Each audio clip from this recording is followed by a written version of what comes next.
Lawmakers are about a month into this session over at the Capitol, and proposals to improve the state are still swirling under the dome. Yeah, this week a national group is trying to get the attention of those lawmakers when it comes to keeping our water safe. WCIA 3's Gabrielle Franklin joins us from the Capitol newsroom tonight. So, Gabrielle, why is Legionnaires' disease being brought up again this year? Well, Paul, in previous years, Legionnaires' disease has been front and center after an outbreak at the Quincy Veterans Home was linked to 15 deaths. Now one group is trying to bring it back up to work to put an end to it and to keep Illinois on the right track.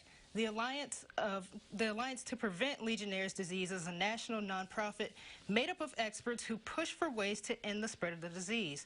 The group based in D.C. says they are in town to educate lawmakers about the potential sources of outbreak.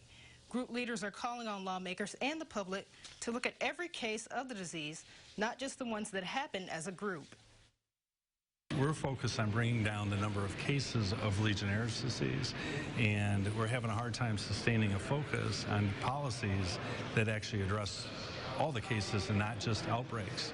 And we think the outbreaks lead to poor public policy because they get developed overnight, they're reactive, and they're not comprehensive. The group says 96% of cases reported to the CDC are individually spread.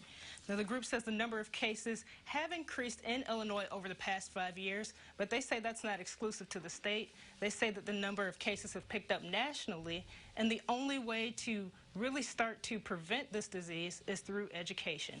Paul? All right, Gabrielle, thanks. Well, there are several ideas at the Capitol aimed at preventing Legionnaires' disease. One bill would require long-term care facilities to prove the facility has provided testing for the disease and reported the results to the Department of Public Health. Another proposal is called the Water Quality Assurance Act, which calls for healthcare facilities to have programs that control the growth of bacteria and/or viruses.